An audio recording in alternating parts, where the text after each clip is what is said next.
Fue un gran boom, imagínate, ¿no? Titulares de los diarios, Vilanova está el mejor panadero del mundo. No hace muchas décadas 90 kilos de pan por persona. Ahora estamos en 30. ¿Has dicho que lo fundó tu tatarabuela? 1888. Que hay gente que te venía contenta a la tienda y dices, pues estoy haciendo pan, no estoy haciendo gran cosa más. Ostras, he recordado ese sabor de cuando era pequeño. Mi nutricionista me ha dicho que me quite el pan o que busque uno bueno. En el ser humano sabemos oficialmente que lleva 15.000 años comiendo gluten. ¿Qué es exactamente masa madre? Si yo meto mucha más levadura, irá mucho más rápido. Por lo tanto, en el tiempo de hacer una barra de pan puedo hacer 1000. Mi idea ahora es empezar esos trigos que tienen una historia y encima veo que se adaptan mejor a nuestras tierras, empezarlos a promocionar y que la gente los pida. ¿Y eres optimista sobre el futuro de la agricultura? Que mi comida dependa del precio de un barril hecho en Arabia, yo le pongo cara a quien lo ha hecho, y es algo que siempre digo.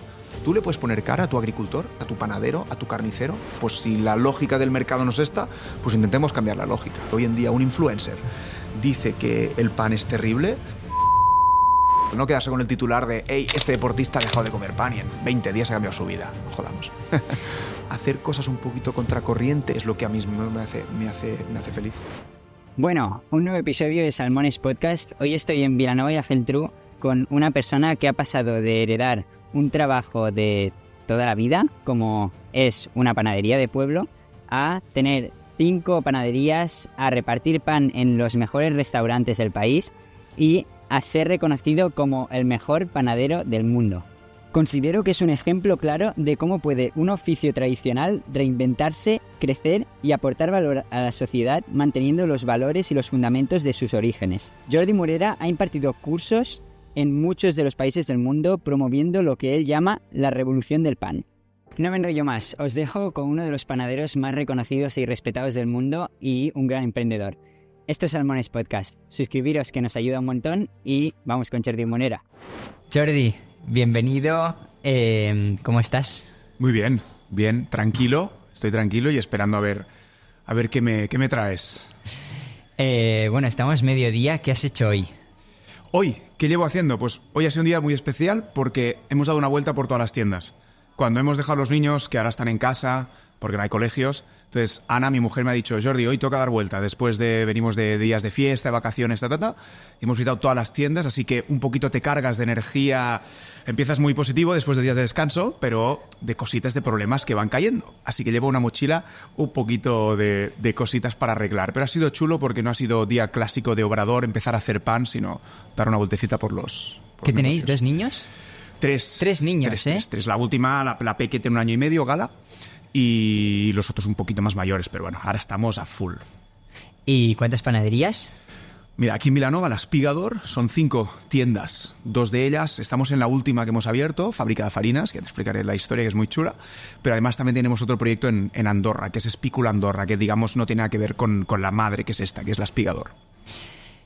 Siempre empiezo las conversaciones, los podcasts, preguntando al invitado qué es para ti el éxito. Hostia.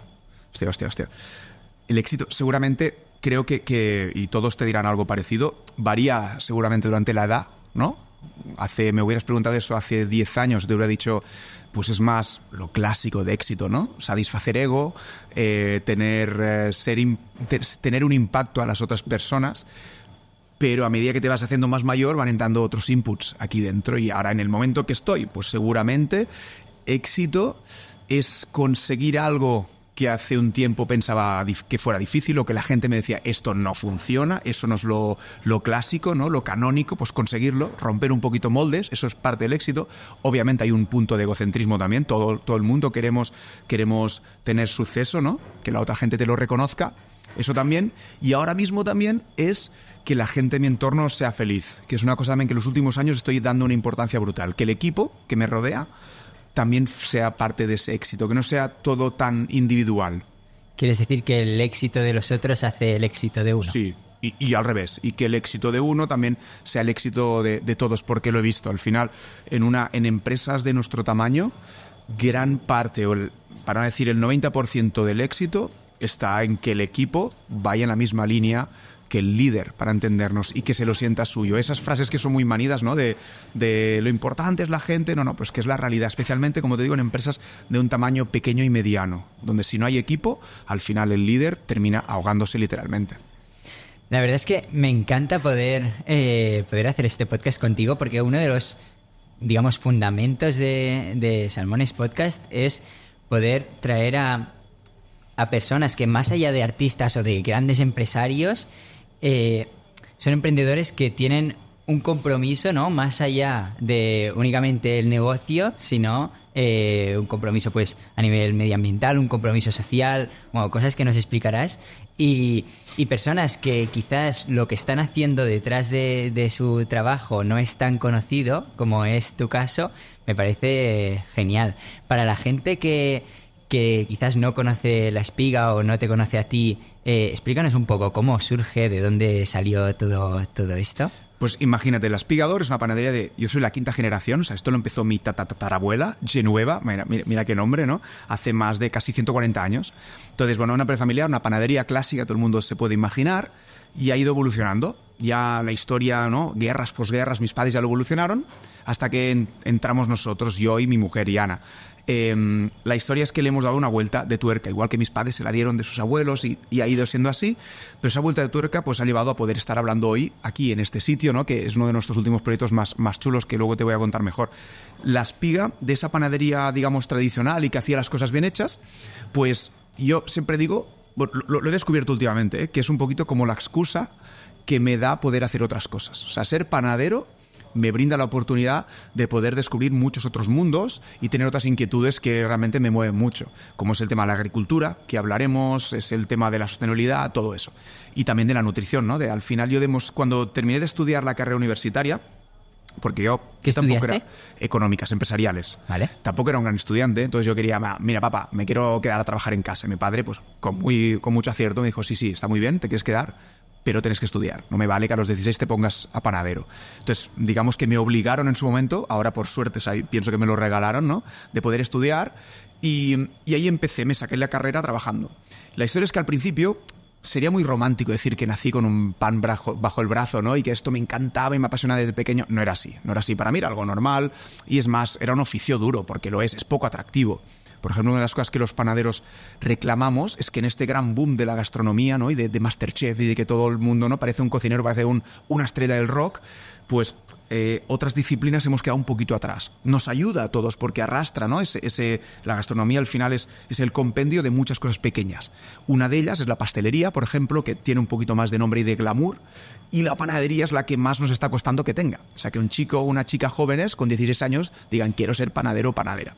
Pues eso yo no lo tenía con 16 años, no lo quería ser. Pero bueno, para seguir la empresa familiar, ¿no? Y fue sacándome la carrera, como te decía, que empecé a ver, cuando empecé realmente a entrar en qué significa eso, que hay gente que te venía contenta a la tienda. Y dices, pues estoy haciendo pan, no estoy haciendo gran cosa más. Ostras, he recordado ese sabor de cuando era pequeño. Ostras, mi nutricionista me ha dicho que me quite el pan o que busque uno bueno. Y he probado y me sienta bien. Y como este pan y la barriga, ¡buah!, me has cambiado el día. ¿Cómo puede ser que una cosa tan simple? Y eso me abrió una puerta, es decir, hey, esto es mucho más que un oficio y lo puedo explorar. Y como te digo, desde ese momento hasta el día de hoy han cambiado mucho las cosas, y ahora sí que te puedo decir que es mi pasión, cosa que no lo era tanto a los 16. Cuando has empezado a explicar la historia, has dicho que lo fundó tu tatarabuela. Tatarabuela, Genoveva, 1888. O sea, emprendedora en 1888. 88, pero brutal, porque, bueno, primero, son 5 generaciones, pero además desde hace poco sabemos que la sexta y la séptima ya eran harineros, ¿vale? O sea que lo de la harina viene desde hace tiempo en mi familia. Pero además es muy brutal la historia de Genoveva, que era mi tatarabuela, pues su hija, tu neta, resulta que era la mujer de muchos hermanos, ¿no? Entonces ella quería ser panadera. Y imagínate, en esa época, mujer, panadera, otros hermanos más mayores que tú ya lo son, pues no había sitio. Pues ¿qué hizo? Se trasladó y buscó otra panadería cerquita en la Vilanova Antigua, que es donde vivo yo ahora, Carrer Comerç, ¿no? La sede del Espigador, era otra panadería. Y ella con su marido, digamos, se emanciparon y realmente, años 1900 y poco, crearon una empresa porque en su familia ya no había más sitio. O sea que no, hay historias, y cuando entro en el tema de la guerra, posguerra, en esos momentos que mi padre me cuenta que estaba todo controlado por el Estado. Tú no podías comprar harina fuera, era la que te venía lo de la harina negra, ¿no? Harinas integrales, que había de todo, porque había obviamente mucha hambre. Mi abuela le metía bronca a mi abuelo, decía, Joan, pero tú ¿por qué no haces extraperlo? ¿Por qué no vas y a escondidas a uno de contrabando le compras un poquito de harina blanca? Entonces la harina blanca era el lujo. Y mi abuelo, que era más bueno con un trozo de pan, pues no, Alberta, es lo que me dan, ¿no? Y nosotros, entonces, que el panadero de al lado tiene el pan más blanco que nosotros. Y ahora su nieto hace el pan más integral que los otros. Bueno, todo está cambiando mucho y es parte de la historia. Y digamos, mantenéis, o sea, ¿se ha mantenido a lo largo de la historia el sitio donde está la panadería, la primera panadería? Sí. Tal cual. Recuerda, es la que se emancipó la segunda generación, ¿no? Vale. Tuneta. Genoveva era otro sitio más céntrico, el Carrer Major, que ese ya no está, ya no existe. Pero las otras 4 generaciones es el mismo. Mis paredes son esas clásicas paredes de metro, de tapia, de tierra, que tienen centenares de años y han visto hacer pan durante mucho tiempo. Me parece curioso porque cuando decías lo de si es atractivo o no es atractivo lo de ser panadero, claro, tú eres, cuando nos conocimos, fue como... No eres la imagen que tenemos o que tengo yo de lo que es un panadero, ¿no? Tenemos la imagen de una persona levantándose, no sé, a las 4 de la mañana. Sí. O antes. O antes, para que esté el pan a primera hora. Quizás más persona mayor... Sí. Aquí el gran cambio ha sido el frío, ¿no? Yo he visto empezar a mi padre a trabajar ya como te he dicho, no a las 4, a las 9 de la noche. O sea, es lo que hacía mi padre, mi abuelo, mi tatarabuelo. Levantarse de noche eran vampiros completamente. Hoy en día no. Hoy en día tenemos la gran suerte de las neveras, de la fermentación controlada. Así que todo ha cambiado de ritmo. Significa que ahora mismo estamos haciendo aquí en el Obrador el pan para mañana. Esas horas de más dan calidad al pan, lo hacen más nutritivo, lo hacen más rico, pero además dan calidad de vida al panadero. Entonces, digamos que hoy en día es un poquito más atractivo. O sea, hubieras visto, como tú dices, mi abuelo, y hubieras dicho, yo no quiero ser panadero. En cambio, nos ves hoy en día, aunque seguimos trabajando prontito, ¿no? Y gente de mi equipo sigue entrando de noche, pero ya es minoría. Es un trabajo mucho más digamos, llevable, que no lo era hace unos años. O sea, ya no hay gente que se levante a las 3 para hacer pan. Sí, pero pocos. Por ejemplo, nosotros para cocer, el pan se tiene que cocer, es lento, pero hay uno. El resto del equipo de la gente empieza a trabajar a las 7 de la mañana, 10 de la mañana. Antes era al revés, antes era todo el mundo. Por eso, siempre la panadería, esto lo destaca mi padre siempre, que es que la conocían por el nombre de la mujer. O sea, era la panadería de mi madre, Rosa, de Alberta, mi abuela, o de Genoveva, que te decía antes, porque eran ellas las que pues tenían que no solo atender a los clientes, sino que enfrentarse si había un problema, venía la policía, tenían que luchar porque el de la leña le había traído la leña muy húmeda porque había llovido. El hombre no existía, el hombre trabajaba de noche, durante el día era un vampiro. O sea, era la mujer la que llevaba los pantalones literalmente de la panadería. ¿Y el nombre de la panadería era el nombre de la mujer? No, era el nombre conocido, digamos popular. No, la panadería es La Espigador y siempre lo ha sido, pero ¿Siempre ha sido Espigador? Sí. Desde ese cambio, vale. Durante la época franquista. Desde hace 4 generaciones. 4 generaciones. La época franquista era La Espiga de Oro, ¿no? En castellano, pero tenemos aún el cartel guardado de esa época. Pero sí que la gente vulgarmente, a mí me ha parado por la calle, que yo toda vida he ido a la panadería de la Alberta, de mi abuela, y era así como se conocía. ¿Cómo es nacer en una familia de panaderos? Bueno, yo me supongo que como tantas otras familias que tengan un oficio. Y ahí sí que lo veo algo distinto, ¿no? Ya sea panadería, sea un restaurante, sea una carpintería, ¿no? Al final es una mezcla que, por ejemplo, a mi mujer le ha chocado un poco desde el principio. Cuando ella empezó a entrar, ella estudió ciencias políticas, Ana es italiana, no tiene nada que ver, y cuando ya estábamos juntos dijimos, bueno, va, empieza a trabajar en la panadería hasta que no encuentres otra faena. Bueno, han pasado 15 años y ella ahora mismo es la líder prácticamente de la panadería. Pues pensar que a ella le chocó mucho eso, porque se sentaba en casa a comer comida familiar y discutíamos completamente de qué, de faena. Y ella le ponía de los nervios porque estás discutiendo con tu padre, ¿no? Para ella cuando discutía con el suyo era para cosas personales. Para mí era el día a día, es normal, porque es que ese día el pan no había salido como queríamos o había habido un problema con una tienda, con lo que sea, ¿no? Con una máquina. Entonces, esa mezcla entre trabajo y faena, y que la faena es trabajo y todo, y que te lo llevas a casa, dicen, no es saludable, puede ser, pero es que yo he nacido con eso y lo necesito también, porque en eso seguramente entraremos más adelante. Pero yo sinceramente creo en eso, de que separar mucho trabajo y vida privada alinea un poquito, ¿no? El trabajo le hace perder esencia. Para mí el trabajo es mi vida. pero porque hago lo que me gusta. Si no, yo entiendo que hay trabajos que no te molan, entonces sí que quieres meter una línea. Yo he visto toda la vida que cuando la gente disfruta, nosotros tenemos que trabajar. Mis padres tenían que currar hasta las tantas, ahora llegan las verbenas, han venido las verbenas de verano. Yo ir a tirar petardos en la calle por San Juan nunca lo había hecho, porque mis padres terminan a las tantas. Para mí es parte de esto, pero eso también te da una educación que para mí es la gran herencia de mis padres. Es ya no tanto la empresa que recibí, que es una gran suerte, pero al final no es fácil eso, porque recibes una suerte, pero también una mochila de problemas, recibes las dos cosas. Mi gran herencia de mis padres es lo que me enseñaron, ¿no? Esos valores. Y cuando tienes 2 hermanas, ¿verdad? Sí. Y entonces, de pequeños estabais haciendo pan también, o sea, os llevaban ahí vamos a hacer croissants o vamos a hacer...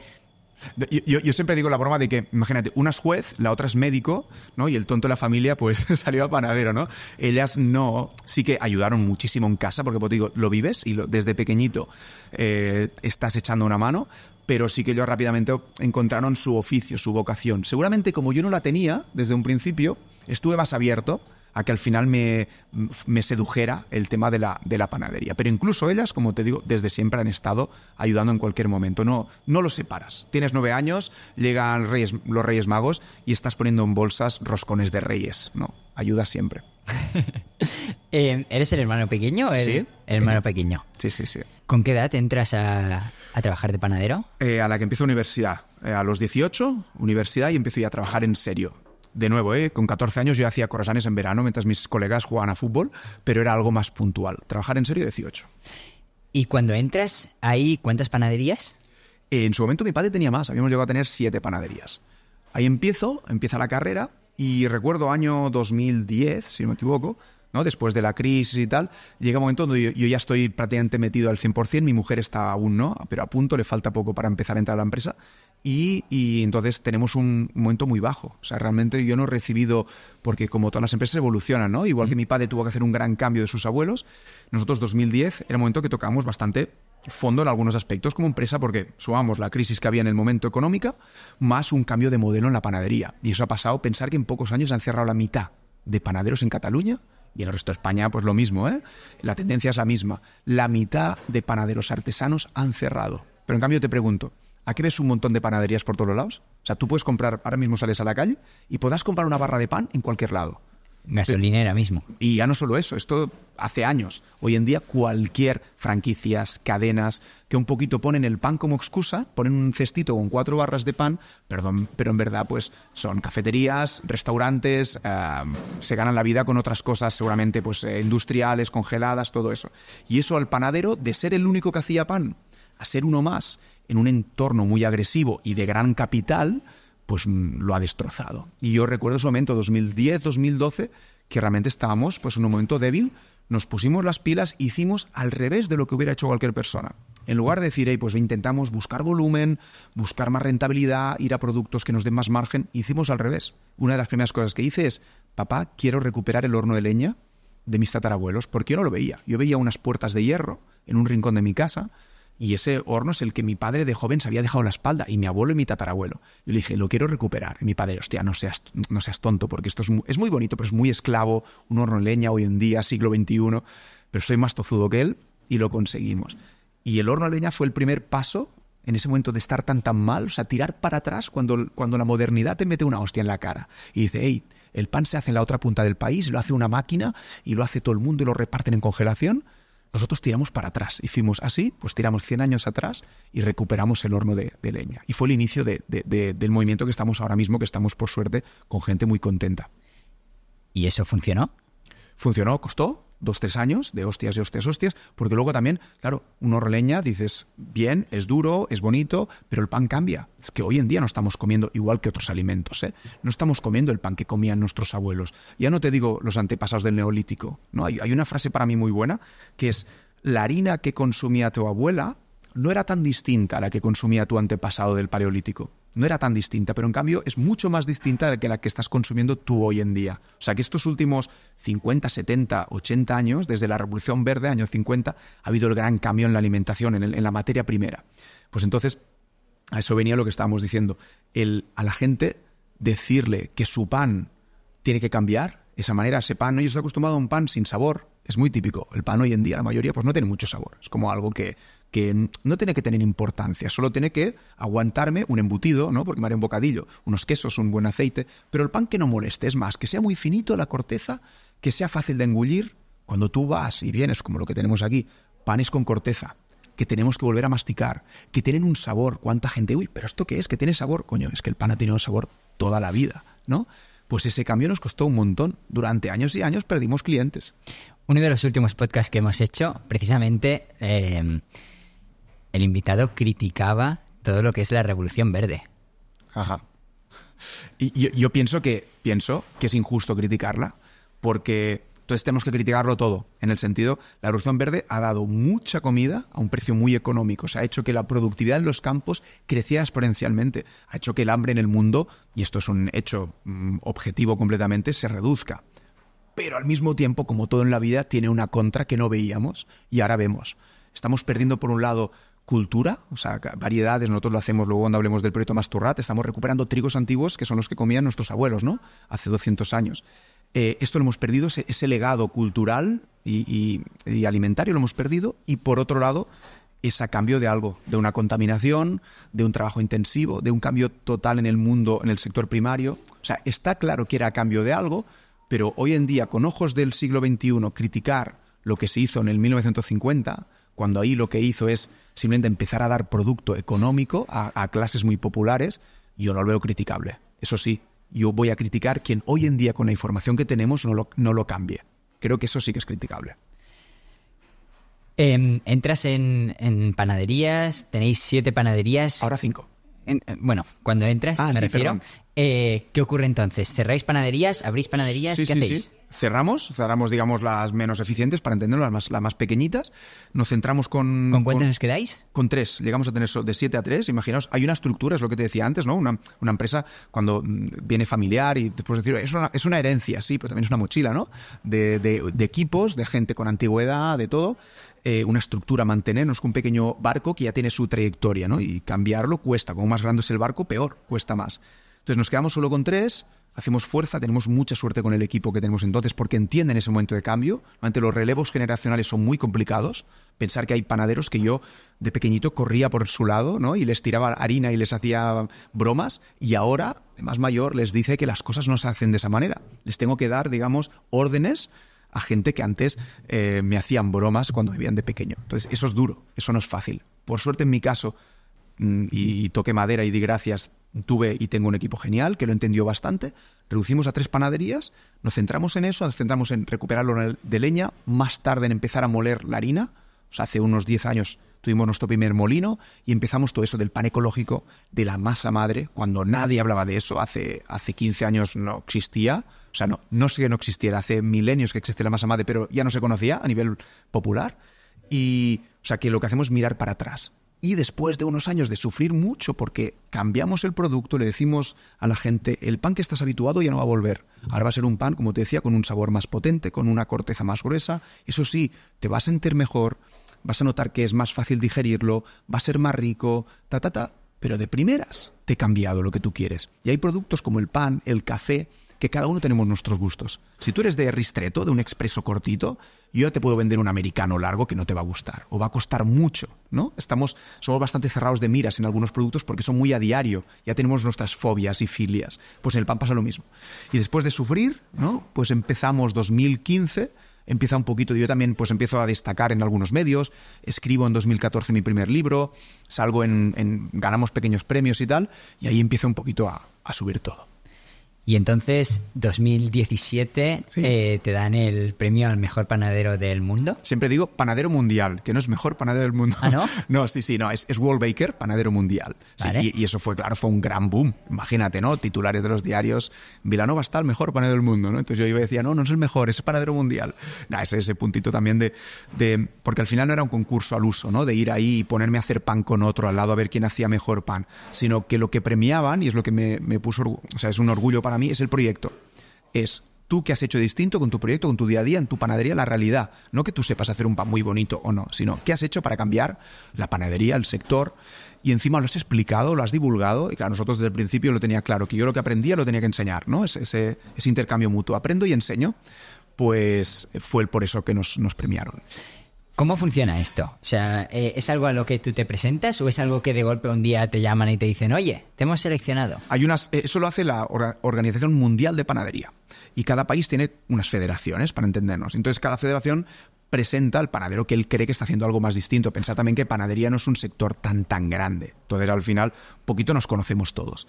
Pues la CEOPAN, la Federación Española, con Andreu Llargués, pues pensaron que sería una buena candidatura la mía. Entonces la presentaron el proyecto y dijeron, mira, este chico está haciendo esto. Entonces, al final, un comité evalúa y queda como unos semifinalistas y los visitan. Entonces vinieron, me acuerdo, el presidente, Antonio Arias, de México, aquí les enseñó los campos, vieron todo lo que hacíamos y entonces fue una final con un sueco y el otro era de Brasil, si no me equivoco. Y en México me dieron el premio de panadero mundial. También se da lo mismo en pastelería, pastelero mundial de ese año. Es curioso. Es chulo, sí. Sí, porque son cosas que los que estáis al final dentro del sector pues conocéis, pero desde fuera al final... El resto no. Y más, hoy en día sí que hay mucho concurso, ¿no? Incluso he leído algunas críticas de que estamos en un punto de que tienes que ganar concursos, si no, no estás en la línea, ¿no? Ya tenemos la concursitis. Pero 2017, pues hace unos 7-8 años, no habían tantos en panadería o en gastronomía, ¿no? Y entonces tenía mucho... Fue un ruido brutal y fue para mí un gran qué para abrirla, ¿no? Porque muchas veces es el hecho de salir en un diario y ser este tío es el mejor en algo, pues es la excusa para que esa gente, alguien de Barcelona o de lejos de tu casa, decida un sábado venir a verte. Y ahí lo tienes que convencer, ¿eh? Porque la fama, digamos, es muy efímera si no hay un contenido detrás. Por suerte nosotros teníamos algo detrás, una chicha, era real. Bueno, lleva una responsabilidad, ¿no? Sí, total. Que si no, es lo mismo que por hoy en día las estrellas Michelin, ¿no? O sea, está muy bien ganarla, pero el año que viene, si la pierdes o si te mantienes, la hostia puede ser igual o peor que lo que ganaste. Hablando de estrellas Michelin, también estás en... Bueno, lo último que vi es que estabas quizás en algunos restaurantes, ¿no? Que también quizás tenían una estrella Michelin o... Sí, bastantes. Y eso es una de las cosas que más me gusta de mi trabajo porque al final... En restauración pasó lo mismo, ¿no? En restauración hubo un tiempo, y sigue pasando, pero ya cada vez menos, donde... Tú puedes ver un restaurante con una propuesta gastronómica brutal, que cuida mucho todos los productos, pero ahí también, de nuevo, el pan y el café son dos productos que suelen estar como un poquito aparte. Yo te doy de comer, pero es como un servicio extra, ¿no? El pan al principio y el café lo último, y al final es vital, porque es lo primero que te encuentras y lo último, el último sabor de boca, que es el café, y no lo suelen cuidar mucho. Restaurantes de altísimo nivel.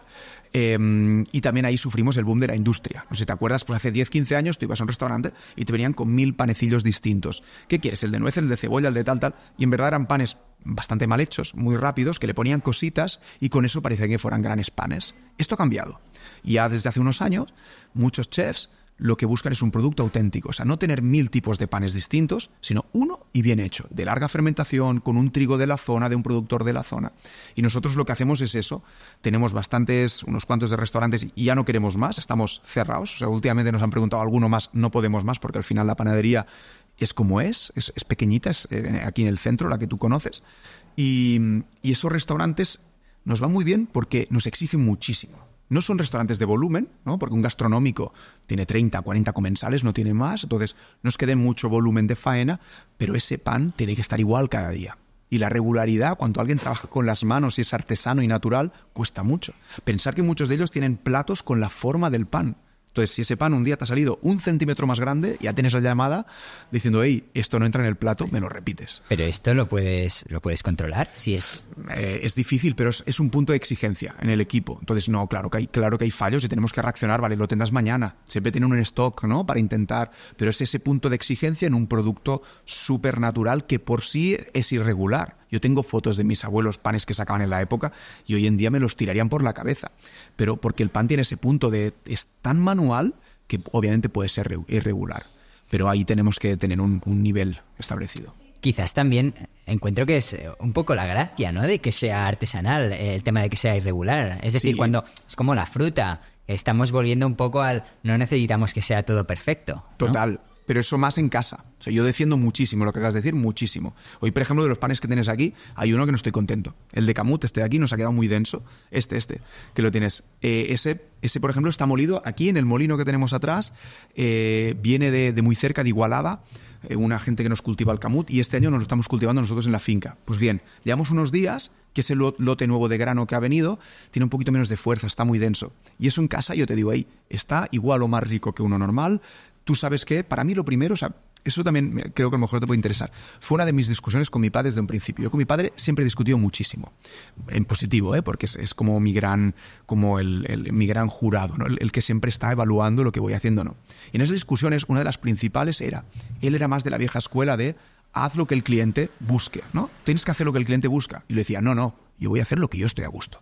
Y lo que te decía antes, si ahora el pan tiene que empezar a ser pues distinto, con más sabor, a fermentación, con corteza más gruesa, pues a quien le mole, vendrá, quien le guste, quien no.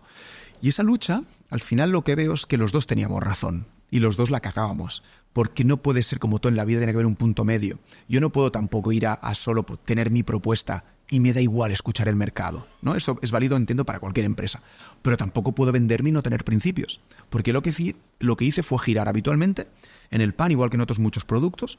Lo principal es que cada día fuera igual, ¿vale? Porque tú, si te comías tu bocadillo, tenía que ser igual siempre. Un día no podía ser plano, otro día gomoso, no, que siempre fuera igual.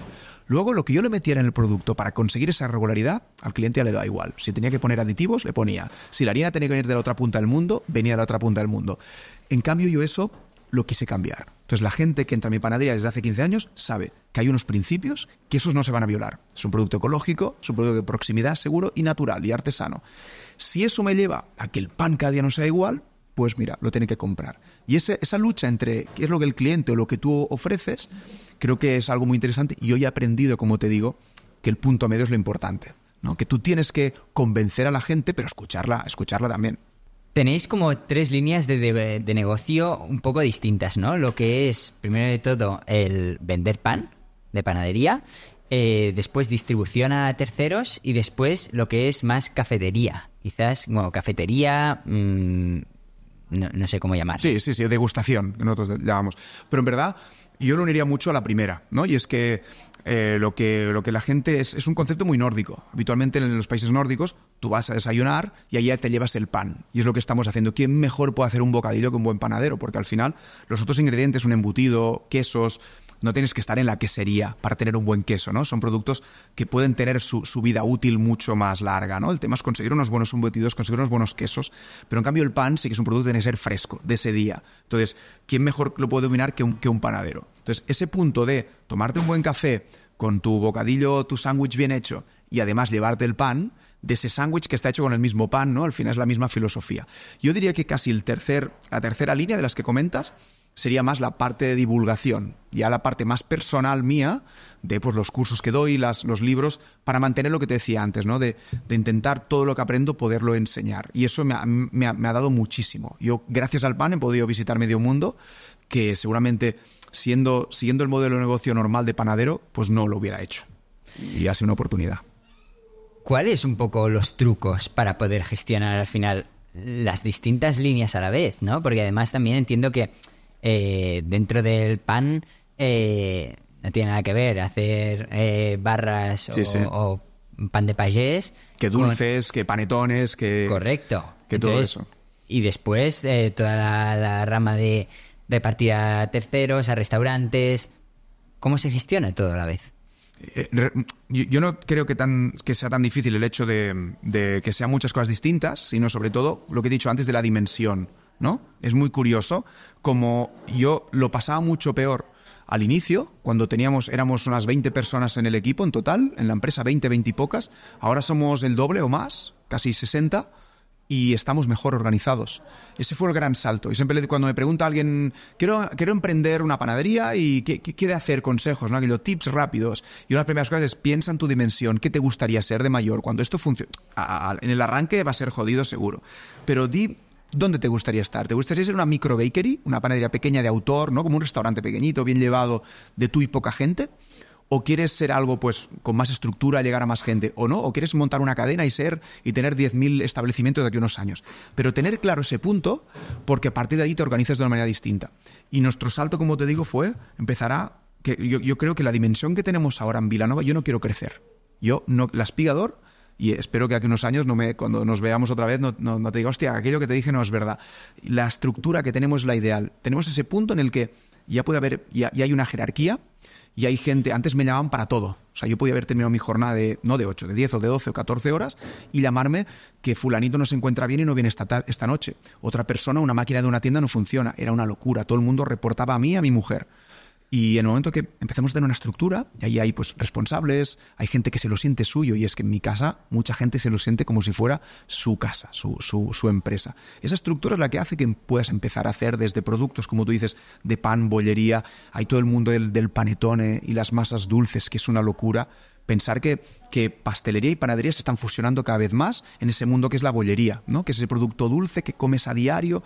Pues todo eso lo podemos hacer porque tengo equipos y tengo organización, si no sería muy, muy difícil. Entramos en dos temas que me parecen muy interesantes, pero antes te quiero preguntar, no sé cómo consigues hacer el bocadillo de queso de cabra con lechuga. De verdad, cada semana me encanta. Pues piensa, no sé si lo sabías, la lechuga que te estás comiendo desde hace tiempo, la hacemos nosotros también. En el proyecto de Masturrat no solo cultivamos trigo, sino que como no conseguía pues huerta ecológica y de proximidad de un buen nivel, me puse yo a hacerlo. Y tenemos un huerto de casi 1 hectárea donde nos hacemos todo el verde para el aspigador. O sea que encima te estás comiendo Vilanova y la Geltrú directamente. Entramos en masa madre. Primero de todo, ¿qué es exactamente masa madre? Venga, va, lo anunciamos a cámara. Masa madre, que es eso que parece que hoy en día tiene que tener todo, hasta un dentífrico, es algo que hoy en día es un reclamo publicitario, pero durante toda la vida, durante toda la historia de la humanidad, mientras hemos hecho pan, que son unos 14 o 15.000 años, lo necesitamos para fermentar. Era la única manera que teníamos de hacer leudar, fermentar harinas de cereales.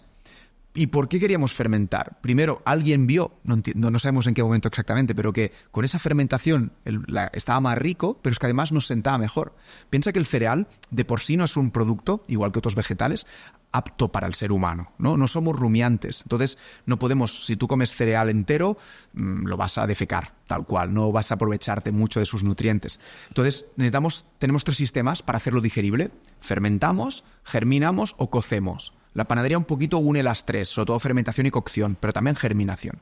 Entonces, la masa madre es una manera natural, salvaje, de crear un cultivo de levaduras y bacterias, como te digo, un cultivo completamente salvaje, donde se generan miles y millones de bacterias y levaduras, se multiplican en un espacio muy pequeñito, y lo que hacen es luego entrar en la harina, cuando hay agua, la transforman, se comen los azúcares, degradan un poquito el gluten y crean esa mezcla tan chula que nosotros luego metemos en el horno y le damos el nombre de pan.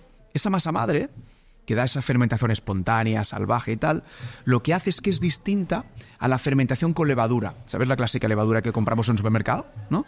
Esa levadura de panadero es lo que, digamos, también son levaduras, ¿eh? Pensar, hemos dicho que en la masa madre hay levaduras y bacterias, y en la levadura que compramos son levaduras.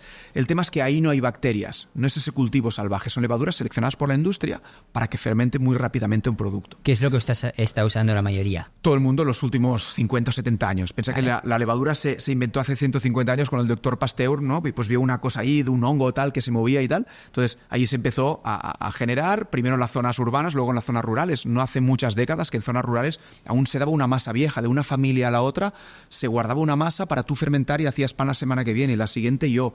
Pues esa masa madre, lo que encima nos daba, como te he dicho antes, era un producto más saludable. Y cuando el momento que llega la levadura no es que sea mala ni mucho menos, lo que es malo es el abuso. Cuando se empezó a decir, vale, si yo meto mucha más levadura, irá mucho más rápido. Por lo tanto, en el tiempo de hacer una barra de pan puedo hacer 1000, ¿no? Y esa rapidez, porque el tiempo es oro, y en pan lo mismo. Cuando un pan cambia, cuando tú le empiezas a dar mucha fermentación de un día a otro y encima lo haces con masa madre. Por lo tanto, resumen, es la manera ancestral de hacer pan, que por desgracia en las últimas décadas pues se perdió y ahora hemos vuelto a recuperar. ¿Y cuántas masas madre tenéis aquí para hacer el pan? No se tienen que tener muchas, realmente es una, porque tú lo que quieres, piensa, una masa madre madura que funcione. En 1 gramo de masa madre hay unos 100 millones, 1 a la 8, 100 millones de levaduras y bacterias vivas en 1 gramito de masa madre. Es un cultivo brutal. Entonces, tú con esa masa madre la puedes ir alimentando del tipo de harina que quieras. Por ejemplo, hacemos el pan de centeno, pues que es ese cuadradito ahí con semillas germinadas, pues le ponemos harina de centeno. Hacemos el de sarraceno, que es ese sin gluten, pues el de sarraceno. Pero al final lo que quiero es ese cultivo. La mía tiene 15 años, por ejemplo, porque yo la empecé hace unos 15, 16 años, pero hay masas madre de siglos también, muy antiguas. ¿Y cómo de grande es? No, al final puede ser un gramito. O sea, porque al final tú tienes tu masa madre. Yo le pongo harina y agua, se hincha, utilizo una parte para hacer el pan del día y siempre me queda un poquito. O sea, tu masa madre podía estar en tu tarro de tu nevera, en un tarrito de cristal, pequeñita así, ¿eh? No. Claro, pero vosotros producís Sí, mucho obviamente. pan, entonces necesitáis... Más volumen, pero de nuevo es diario. Nosotros, imagínate que hoy necesitamos 50 kilos de masa madre. 50 kilos, pero siempre me queda un poquito para mañana volverla a multiplicar. La gracia es siempre tener como un pie. Sería como un pie pues para hacer un buen vino de esos dulces que hacen por ahí abajo en Jerez, que dejan las soleras, que llaman, pues y siempre se quedan un poquito porque si no se pierde la gracia. Pues es exactamente igual. ¿Y la masa madre que se pone en un tipo de pan que en otro es la misma para todos? Yo en eso soy bastante práctico, intento que siempre, prefiero tener una masa madre muy bien cuidada que no muchas, pero luego hay variedades muy concretas, como es por ejemplo lo que te he dicho, el centeno, tiene que tener centeno, el sarraceno suele ser gente que no puede comer un trigo común, entonces le tienes que hacer la masa madre específica. Ahora, eso sí, para el resto de panes utilizamos una. ¿Por qué? Porque es un ambiente súper complejo. O sea, piensa que con el día a día de un obrador, que no estamos en un laboratorio, tenemos que controlar lo que te he dicho, 100 millones de bichitos de levaduras y bacterias e intentar que fermenten igual de bien, que hoy no sea más ácido, porque si no tú vas a venir y me vas a decir, hey, hoy esto está vinagrado. En cambio, ayer era más yogur, era más acético, más láctico. Todo eso es jugamos a ser alquimistas. Entonces vale más una bien controlada que complicarte la vida. Cuando te metes en todo el mundo este de masas madre, parece que es complicadísimo digamos que es muy complejo todo el proceso y que es todo un mundo. Es decir, tú tienes muchos vídeos hablando, ¿no? Precisamente de procesos, de cómo hacer la masa madre, cómo mantenerla en reposo. Dinos el consejo principal. Pues mira, esto lo aprendí durante la pandemia. Claro, gran boom de la panadería en casa, ¿no? La gente estaba en casa cerrada, pero fue una locura, recuerdo ese tiempo. Hice un reto por YouTube que era reto masa madre. Entonces, retransmitir en directo qué pasaba, porque más o menos tardas una semana en hacerla. Y luego, una vez la tienes, la puedes guardar en tu nevera y olvidarte ya durante meses, ¿eh? Pues, y cada día hacíamos qué pasaba y qué teníamos que hacer. Es algo tan simple como mezclar agua y harina, ¿eh? El tema es tener una buena harina integral, punto. Seguir los procesos de cada 24 horas, refrescarla. Pero lo principal es la temperatura. Era invierno, recuerdo donde hice ese reto y mucha gente pues no conseguía esos 26-28 grados que ahora en verano no serían súper fáciles para mantener. Sin esa temperatura los microorganismos no trabajan tan bien y no se multiplican tan rápidamente. ¿Sabéis cuál fue el consejo que di? Porque recibí de gente que lo hacía en casa y es espectacular. Mantenerla encima del router. El router de internet que tenemos todos en casa, ahí pones el tarro y te mantiene a una temperatura de 28 grados prácticamente continua. Eso sí, si se te peta y la masa va de tejo del router, no me metas la bronca. Pero es un consejo alucinante y súper práctico. Curioso. Total. Muy casero, de verdad. Total. Para conseguir un pan, digamos un pan perfecto, ¿cuál es el secreto? ¿Es la masa madre? ¿Es la harina? ¿Es los tiempos? Bueno, obviamente la conjunción de todo, ¿no? Pero para mí, de nuevo, ¿qué significa perfecto? Perfecto es que sea lo que decíamos, visualmente perfecto, Para mí es lo que hay detrás, ¿no? Es un producto tan simple, tan humilde, ¿no? Que siempre ha estado tenemos cuadros de los, ¿no? De épocas pictóricas alucinantes que siempre hay un trozo de pan, hay una hogaza de fondo en una mesa, en un bodegón, y es una cosa que suele tener un papel secundario. En ese papel secundario para mí lo importante es lo que hay detrás, ¿no? Que sea un pan, por ejemplo, de la zona. Tenemos una tradición panadera brutal. Hay en toda España, pero por ejemplo en Cataluña hay un montón de pan. Nosotros, por ejemplo, hacemos un pan que es pan de Valls. Valls es una ciudad, tú lo sabes, de aquí muy cerquita. Pues es un pan que era un pan de payés con una forma muy concreta. Pues aún la hacemos y la quiero mantener. Esa riqueza cultural, ese trigo de proximidad, con la guerra de Ucrania y Rusia, empezó el precio del trigo a subir con muchos alimentos, ¿no? Y entonces nos contaban en los telediarios, no, es que el trigo viene de Ucrania. Y la gente, ¿cómo? ¿Cuánta gente me preguntaba? Pero Jordi, ¿no estamos en un país cerealístico, no? Uno va por la carretera y va por Lleida y solo ve explanadas de cereal, de trigo. ¿Cómo es que el trigo viene de fuera? ¿Lo descubrimos entonces? No, por desgracia, tal como tenemos montado el modelo, en España, un país cerealístico, el trigo viene mayoritariamente de fuera. O sea, estamos importando trigo. Entonces, poder romper esto y hacer un pan con ese valor añadido, para mí es el pan perfecto. Así que no te voy a decir tanto un tema de sabores ni gustos, sino que tenga miga, que tenga algo detrás.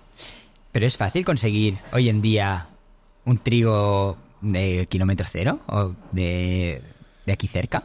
Es fácil si te lo propones hacer tú, pero es difícil si entras en la rueda. Porque al final la rueda está pensada para que piensa que más de la mitad del grano que consumimos que se produce es para consumo animal. en Cataluña, por ejemplo, y ya te digo, la tendencia es igual al resto de España. Para consumo animal, yo he hablado con muchos agricultores y me dicen, Jordi, si hoy en día al final yo sé que la rentabilidad va a ser bajísima, pues para eso no me complico la vida y lo pongo para pienso, porque ahí solo me miran prácticamente el peso, ¿no? En cambio, un grano, un trigo para consumo humano, me miras 1000 cosas más, la fuerza, la proteína, que fermente bien, todo eso. Pues no me complico la vida y va a pienso. O sea, que el trigo que estamos produciendo aquí lo estamos utilizando para consumo animal y el que utilizamos para comer nosotros lo estamos... Viene de fuera. Y eso que es, insisto, es la península ibérica, ¿no? Tenemos grandes llanuras, teníamos que ser autosuficientes y no es así. O sea, no estamos hablando de un país pequeñito que por narices tiene que importar. Es muy dramático. Y ya no solo ver que va a consumo animal, sino que encima la gente lo está dejando, la rentabilidad es bajísima. ¿Qué tenemos que hacer algunos? Pues coger el toro por las bañas y entonces intentar plantártelo tú mismo. Y nosotros es lo que hemos hecho con nuestro proyecto. Pues si la lógica del mercado no es esta, pues intentemos cambiar la lógica.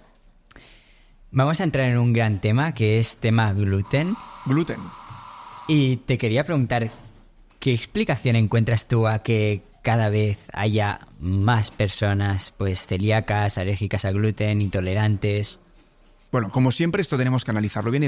¿Realmente hay muchas más o es que ahora se detectan? Que es lo de siempre, ¿no? Yo esto de doctores, colegas míos que lo he leído y me lo han dicho, que al final un celíaco hace 100 años también existía, pero seguramente era una persona muy delgadita, muy blancucha y que moría a los 30 años y no sabíamos por qué, ¿no? Y ahora se diagnostica. Eso es un punto, el diagnóstico. Pero además sí que es verdad que lo que hemos dejado de hacer es fermentar. O sea, el gran qué delante del gluten ya no es tanto quitarnos el gluten. El ser humano sabemos oficialmente que lleva 15.000 años comiendo gluten, claramente. Si no más, mínimo 15.000. En esos 15.000 años, lo que hemos hecho por eso es lo fermentábamos, punto uno. No era un gluten que directamente iba a nuestro intestino, sino que se fermentaba. En ese proceso de fermentación que te hablaba, donde hay bacterias, esas bacterias, con los niveles de acidez altos, consiguen degradar ese gluten. Hay unas proteasas, ¿no?, que son las enzimas que degradan el gluten, y lo consiguen degradar en gran parte. Y además también consumíamos trigos antiguos, donde ese gluten es mucho menos agresivo. Así que se sumaba una materia primera, digamos, más amable, y un proceso de fermentación que lo hacía digerible. Cuando todo esto lo eliminamos y de golpe empezamos a consumir panes súper rápidos, sin prácticamente fermentación, sin fermentación con masa madre, y de trigos que cada vez se seleccionan y se mejoran para que tengan más gluten, más fuerte, para que la industria lo pueda aguantar, al final un proceso mecanizado necesita harinas más fuertes, que den mayor rendimiento. Pues ahí de golpe nos encontramos que, hostia, a la gente le sienta mal. Y ya no hablo solo de celiaquía, que es una intolerancia permanente al gluten. Hablo de sensibilidades al gluten no celíacas, que es en nuestra tienda. Yo no puedo vender un producto para un celíaco, porque eso es un paraíso del gluten, ¿no? Sí, gente intolerante. Exacto. Bueno, intolerante es celíaco. ¿Intolerante es celíaco? Sería sensible, sí, porque otra cosa es alérgico, ¿vale? Sensible al gluten, eso me pasa a mí, y seguramente conoces gente que te comes incluso una pizza, porque también según el tema quesos, ¿no? Y se te hincha o una barra rápida y se te hincha la barriga, te sientes mal, pero no te han diagnosticado celiaquía. Esas sensibilidades al gluten no celíacas se solucionan claramente cuando uno empieza a comer trigos antiguos o panes fermentados con masa madre. Así que la respuesta al gluten free es eliminar el pan, no, es conseguir un pan bien hecho. O sea, no eliminar 15.000 años de humanidad así a golpe de short en YouTube, sino conseguir buscar un pan bien hecho. Eso lleva un poco a otro punto, que es cómo de saludable es el pan, ¿no? Porque es una cosa que personas que hoy en día, muchas personas que tienen enfermedades, una de las primeras cosas que se eliminan normalmente es gluten, es pan. Sí. De nuevo, pienso, y sin ser nutricionista, pero sí que por mi oficio me intereso mucho sobre este tema, el gran problema es discernir entre un buen producto y uno malo. Entonces, delante de esa disyuntiva de ¿te lo vas a comer bueno o no?, pues te lo quito de en medio. Pero eso se está viendo, la propia OMS lo ha declarado, y cada vez hay más nutricionistas, pero muchísimos, por suerte, esa tendencia se está rebatiendo, que quitar productos tan básicos como es el pan, si no es bajo prescripción médica, otra cosa es que tu médico, tu nutricionista te lo diga y te lo recomiende para ti y te dé un sustituto. Pero tú quitártelo aleatoriamente te puede llevar seguramente a que lo cambies por otros productos muchas veces más perjudiciales, ¿no? Y por ejemplo, ¿cuántos productos gluten free sustituyen las proteínas, el gluten, por azúcares, por almidones rápidos? Tú ves la lista de productos ahí y hay 40.000 Es. Mi pan tiene agua, harina y sal. ¿no? Entonces dices, realmente todas estas todos esos productos ultraprocesados de una fábrica hechos a la otra punta del país, eso tiene que ser más saludable y mi cuerpo lo tiene que asimilar mejor que trigo, agua y harina bien fermentados, porque al final, por mucho que ese complejo de fermentación, ese proceso de fermentación sea complejo, los ingredientes son básicos, no lo es. Entonces, ahora, eso es más difícil de explicar, ¿no? Es un poquito más difícil de explicar todo eso largo que decir, gluten, malo, fuera. No. Gluten, si no eres celíaco, búscalo bien fermentado, predirígelo, ¿no? Durante la fermentación y luego en tu organismo pues no le hará daño. Quizás la parte que menos se conoce de todo lo que haces, ¿no? Que también ahora estás intentando darlo a conocer, es esa parte que hablabas de cerrar el círculo, te has metido en la agricultura. Sí. Explícanos un poco cómo es todo este nuevo viaje que te has metido. Y encima es un viaje que me está encantando y yo así un poco de broma lo digo, mira, yo creo que soy panadero, pero es la excusa para poder ser agricultor, aunque sin ganarme la vida de ello, ¿eh? O sea, al final también lo hago desde una ventaja, ¿no? Soy un alumno de agricultura que tengo la suerte de no depender mi salario de la agricultura, porque hoy en día eso es muy complicado y eso me permite pues hacer cosas distintas. Al final, siguiendo la lógica que hablamos antes, ¿no? Cuando uno empieza a buscar producto distinto, pero yo quiero trigo de aquí y recuperar variedades antiguas y hechas ya no solo en ecológicos, sino quiero ver cómo es, más allá de un sello ecológico, qué hay detrás de esa agricultura, te das cuenta que la oferta es muy reducida aún y más lo era hace unos años. Entonces empezamos la idea de tener un campo propio, ¿no? Una finca. Yo hace años que me cultivo, pero siempre eran rinconcitos que me dejaban colegas míos agricultores, especialmente pues de viñedos y tal. Mira, tengo 1 hectárea, tengo 2, tengo 4 libres. Pero no tenía un sitio fijo en el que desarrollar un tipo de agricultura que cuando la escuché hace años me cautivó, que es lo que se llama agricultura regenerativa. Y por fin hace poco más de 2 años tenemos una finca en Vilanova mismo, una finca abandonada, desértica, desértica no, en proceso de maltrato de la tierra, muy agotada a nivel de recursos, que hacía décadas que no se utilizaba, más que pues para ir esperando que algún día se recalificaran los terrenos, que es lo que está pasando aquí hoy en día, ¿no? Ya prácticamente nadie cultiva, está todo medio abandonado por la presión urbanística y por el sistema como está montado. Resumen, esa finca tan degradada la conseguimos recuperar. Hemos empezado asesorados con un grupo de agrónomos de agricultura regenerativa que se la toman como una finca ejemplo. O sea, nuestra finca es ejemplo de una asociación, de decir, un suelo muy maltratado, ¿cómo conseguimos, en medio de un proceso de cambio climático brutal, cómo conseguiremos cambiarlo? Que eso, en ello estamos. Resumo, hoy en día, pues hace poco hemos hecho nuestra primera cosecha, ya tenemos trigo. Claro, después de estos 2 últimos años de sequía extrema, este año ha llovido un poquito mejor. ¿Qué tipo de trigo? Este año tenemos 5 variedades distintas, ¿vale? 5. Y piensa que ahí vamos desde trigos, el trigo más ancestral que conocemos, que es el que comía el hombre del Paleolítico hace 14.000 años, el Triticum monococcum, ¿vale? Es el monococcum, es el trigo, como digo, más ancestral, es un trigo muy poco productivo, no nos ha salido muy bien, la verdad, o sea, tengo un ramito de espigas y poco más para multiplicar. De ahí hemos pasado a trigos, digamos, pues por ejemplo, hay un trigo camut, que seguramente lo conoces, que es un trigo típico del Antiguo Egipto, que a nivel nutricional también se recomienda mucho. Espelta, que es el que más gente conoce hoy en día, porque la mayoría de nutricionistas lo recomiendan. Y otros trigos más autóctonos. Por ejemplo, aquí en la costa mediterránea tenemos un trigo que se llama Shesha, que es casi seguro, estoy muy detrás de ese trigo, porque no se conoce tanto, que es el que consumían nuestros abuelos. Esa Shesha, que es muy típica en las Islas Baleares, aún se conserva. Hay campos, la gente de pie lo conoce. Sí, un pa de Shesha, ¿no? Pero, por ejemplo, aquí en Cataluña se perdió mucho. Entonces, mi idea ahora es empezar esos trigos que tienen una historia y encima veo que se adaptan mejor a nuestras tierras, empezarlos a promocionar y que la gente los pida. ¿Consideras que a día de hoy la gente, que tus clientes que vienen aquí, valoran todo esto que estás haciendo detrás?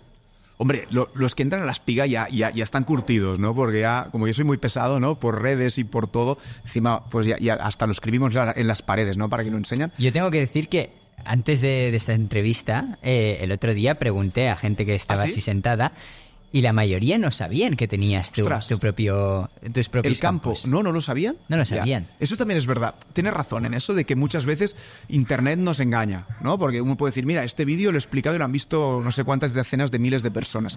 Pero en verdad en la tienda, luego la gente física no suele ser la misma que la virtual. En eso tienes razón. ¿Hasta qué punto es vengo porque está bueno Sí. ¿no? Sí. Yo creo que entra las dos, porque nuestro pan no es el más comercial del mundo, ni mucho menos. Está rico, pero no es el más comercial. A lo mejor un pan de otra panadería, pues lo veré más hinchado, me parecerá que es más grande y también me sabrá rico. Yo creo que hay clientes como en todos los sectores, ¿no? Hay clientes con perfiles muy distintos. El que viene porque le gusta, es tradicional y punto, o el que viene porque sabe que encima es un producto de proximidad, ecológico, bla, bla, bla. Volvamos a las semillas antiguas. Sí. Una de las preguntas que tenía era ¿cómo de fácil es conseguir una semilla antigua sin que haya pasado... Modificaciones, ¿no? Exacto. Bueno, para eso también hay estudios genéticos, ¿no? Al final, por ejemplo, hay un centro, el Centro Cerealístico Español de Recursos Fitogenéticos. Ahí todo el mundo somos propietarios de unas semillas, ¿no? Tú podrías llamar mañana, está en Madrid, y decir, yo quiero tal variedad de trigo, y te dan un sobrecito con 50 semillas, creo que son, y tú las podrías multiplicar si quisieras. Y se analizan genéticamente que sea esa variedad antigua. Luego también ya no solo es un tema genético. O sea, ¿puedes pedirlas? Las puedes pedir, sí, quien sea. Ahora, el drama es multiplicarlas, porque con 50 semillas en trigo, en cereal no haces nada. Pero luego también yo tengo muchos libros antiguos de mediados del siglo pasado, donde explican, ya de un tema más agronómico, pues esa espiga era alta. La mayoría de trigos antiguos eran muy altos y hoy en día nos pasa. Fijaros, si vais por la carretera, zonas cerealísticas, por ejemplo, vas aquí a Andorra y pasas por toda la parte de Lleida, Sagrià, etcétera, vas a ver espigas muy bajitas. Hoy en día el trigo es muy, muy enano, pero muy productivo. En cambio, nuestros trigos antiguos son súper altos. Ha habido años que me han superado a mí, han llegado a los 2 metros. Esos trigos antiguos no eran productivos. Y un poquito, pues, en la Revolución Verde que hablábamos antes, pues se dijeron, fuera estas variedades antiguas que no son productivas, que encima te caen todo, y vayamos a variedades mucho más productivas, pequeñitas, enanas. Fueron cruces con trigos asiáticos. Pues bien, eso nos dio una productividad brutal, ¿no? Imaginaros, para ponerte en cuenta, un campo mío de un trigo antiguo, pues hace unos 1.000 kilos por hectárea. 1.000 kilos. ¿Un campo de qué tamaño? Un campo de hectárea. O sea, ¿una hectárea? Hectárea, 1.000 kilos. Eso en un buen año por ahora. Espero que algún día poder hacer más. Pero una zona de una pluviometría baja como es aquí el Garraf, ¿vale? 1.000 kilos. Si yo hiciera agricultura convencional, labrando, fertilizando, haciendo lo que sea, y variedades modernas, podría llegar a 3, 4, 5.000 kilos por hectárea. O sea, 4 o 5 veces más productividad que ese trigo antiguo. Entonces hay que tener mucha fe para querer hacer ese trigo antiguo. Claro, porque al final afecta totalmente al precio que tienes que poner de producto. No, pero no lo puedes subir. O sea, al final, al precio final, fíjate que a lo mejor pues una barra de una panadería al lado valdrá 1,20 y la nuestra 1,25. No lo puedes repercutir tanto. Al final le das un valor a más cosas, a que esa gente no solo vengan a por la barra, pillen otro pan. Tienes que intentar buscar esa rentabilidad por otro lado, explicar la historia. Pero trabajas con comisiones con márgenes mucho más pequeños. Sí. Intentas ganártelo por otro lado, pero al final el producto es mucho más caro. Es el valor que tú le puedas dar, que la gente, como entiende tu proyecto, pues a lo mejor también te compra un croissant o te compra otra cosa y ahí puedes, ¿no?, hacer un ticket medio más alto. Siempre digo que, por ejemplo, a mí, en la degustación, el tema de poder tomarte un sándwich, un buen croissant, a mí me ha permitido ser más extremo en el pan. Puedo hacer un pan más radical que a lo mejor no es tan comercial, a cambio de que la gente pueda comer más y subir ese ticket medio, ¿no? O sea, no tenerme que vender tanto a lo comercial. ¿Qué quiere la gente? No. Yo hago mi pan con esa propuesta que es un poquito más radical. Digamos que el tema más bollería te sirve de excusa para... Un poquito, porque además es una parte que también me gusta mucho, ¿no? El hacer disfrutar la gente con un producto. Pues sacamos un croissant nuevo este fin de semana con un sabor también de un producto de temporada. Al final todo va en la línea, es igualmente un producto natural hecho por nosotros, pero la bollería nos permite ser un poquito más gamberros, donde somos mucho más, como te decía, extremistas, ¿no? En el mensaje, en el tema sostenibilidad y todo, es en el pan. Y el extremo, como te digo, es Masturrat, ¿no? Esta finca que hemos empezado a plantar todos estos trigos antiguos, y lo hacemos en agricultura regenerativa, que si quieres la explico un poquito por encima. Uno puede entender ecológico, ¿no? Vemos, ¿qué es ecológico? Que muchas veces ni lo entendemos. Ecológico es que durante el proceso agrícola de ese producto, teóricamente no se han utilizado productos de síntesis química. La mayoría de ellos no, hay algunos permitidos, la mayoría no. Entonces, bueno, eso está bien, pero no se controla tanto el trabajo del campo. Por ejemplo, el labrado. Labrar una tierra en exceso puede ser igual o más perjudicial que utilizar un producto químico determinado. ¿Por qué? Porque en el momento que tú labras, rompes completamente la estructura del suelo. Hoy en día, los suelos de la mayoría de Europa, por ejemplo, y de gran parte del mundo, están muy degradados. significa que durante décadas se ha hecho una agricultura muy intensiva, donde se ha puesto mucho insumo externo y se ha labrado muchísimo en exceso. Y entonces lo que voy haciendo es que voy agotando la materia orgánica del suelo. Si yo labro, si yo pillo parte de... El suelo es un ecosistema muy delicado. En el momento que yo lo labro, rompo ese ecosistema y pues la microbiología, ¿no? Desde lombrices hasta bacterias y hongos, toda esa micro o macrobiología la vuelco, la expongo a oxidación, el sol lo mata todo, esa materia orgánica se va oxidando, entonces hace que el suelo al final sea como una superficie. Hoy en día el suelo se utiliza como algo donde yo pongo una planta, pero yo tengo que darle, como ya no, los ciclos naturales del suelo, del carbono, del agua, todo eso ya no funciona, yo he de darle, es un enfermo que está en el hospital y por vena tengo que darle comida, suero, porque su sistema digestivo no funciona muy bien. Pero luego, como el sistema inmunitario tampoco funciona bien, le tengo que poner antibióticos, pues lo mismo, plaguicidas, herbicidas, fungicidas. Es un suelo completamente inerte, dependiendo de insumos externos. ¿Cómo se cambia el chip de eso? Se intenta que el suelo vuelva a recobrar vida, vuelva a tener materia orgánica, vuelva a tener microbiología, ¿no? Después de la materia orgánica llegará la microbiología, que será la capaz de, por ejemplo, esa hojita, ese trozo de raíz, esa paja que ha quedado en el suelo, irla descomponiendo y generar todos los nutrientes para que la futura planta pueda nacer sin insumos externos. Eso que te explico, que parece muy bonito, es lento, es caro. Bueno, es caro porque es lento, ¿vale? Y lleva muchos años y muchos agricultores no se pueden permitir estar 5 años sin ganar nada o perdiendo dinero, claramente. Entonces, por eso, la agricultura convencional a día de hoy sigue siendo más atractiva a nivel rentable que agriculturas regenerativas. Pero lo era mucho más mientras el combustible fósil era económico. O sea, al final nuestro sistema alimentario depende del combustible fósil, porque los fertilizantes se hacen sobre todo con combustible fósil, porque el trabajo en el campo es combustible fósil, ¿no? Entonces, mientras esto es barato, un poco la rueda funciona y el alimento es barato. Cuando esto empieza a subir y empieza a escasear, ya sea por tensiones diplomáticas, no voy a entrar en por qué el petróleo o los gases cada vez son y serán más caros en líneas genéricas, ahora puede bajar y tal. Pero ahí es donde nos empezaremos a replantear, que mi comida dependa del precio de un barril hecho en Arabia, ¿tiene mucho sentido? Pues no lo tiene, ¿no? Al final, agricultura regenerativa entonces te hace más independiente. Total. Eso sí, a cambio de algo. Es un proceso que no es de hoy para mañana. Los campos tienen que recuperar esa vida, que es lo que yo ahora mismo estoy sufriendo. Y además también hay otro tema, que es que se tiene que entender que tiene que cambiar la lógica completa de la estructura alimentaria, ¿no? Yo pienso que uno de los problemas que tenemos como sociedad, entre muchos, hay muchas cosas buenas, pero una de ellas es que nos hemos desruralizado muchísimo. O sea, la sociedad y el campo están tan separados, pero tanto, ¿no? Desde los niños hasta los adultos. Conocemos tan poco. Lo que hace 4 días era la base de nuestro día a día. Tú me puedes decir, bueno, pero también se ha desindustrializado. Es verdad, ¿no? O sea, hemos externalizado muchas cosas. Ahora todo viene de fuera. La agricultura también es normal. No, porque la agricultura es la base. O sea, al final, industria no hemos tenido tantos siglos, ¿no? ¿Cuántas décadas hemos estado haciendo coches aquí? Bueno, unas cuantas, pero no siempre. Agricultura siempre. Antes el 99% de la sociedad era rural. O sea, bueno, y en Cataluña aún había tema de industria, en pero otros en otros sitios, Galicia, por ejemplo, era todo agricultura, ganadería. Total. Pues eso lo hemos externalizado, ¿no? Y hemos dicho, vale, el trigo que venga de fuera. Ahora, pues todos comemos sucedáneos de la carne porque está de moda no comer carne, pues ¿dónde viene? De la soja. ¿De dónde viene la soja? De fuera. O la que viene de aquí, pues es en regadío, estamos forzando ciclos naturales. Bueno, el tema es que nos hemos separado demasiado del campo. Y uno de los retos que creo que tenemos como sociedad es intentar volver a ruralizarnos, ¿no? O sea, tener contacto otra vez con el campo. Estamos tan alejados todo, desde los niños pequeños hasta los adultos. No tenemos ni idea de dónde vienen las cosas y lo que cuesta.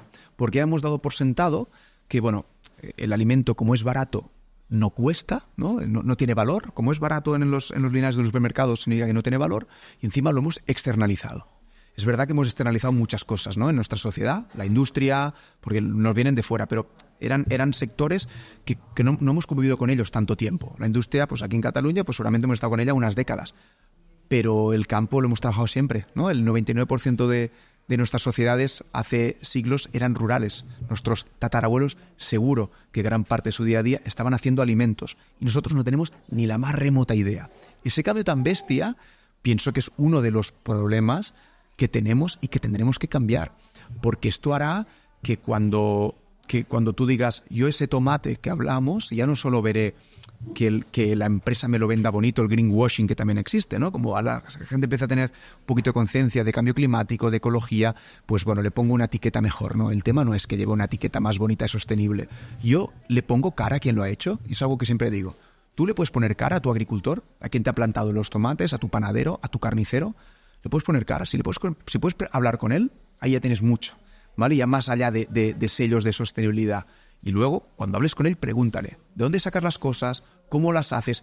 Pero esa proximidad es una de las pocas soluciones que tenemos para arreglar este sistema que durante tanto tiempo nos ha dado alimentos a bajo precio, pero que ahora se está agotando. ¿Y eres optimista sobre el futuro de la agricultura?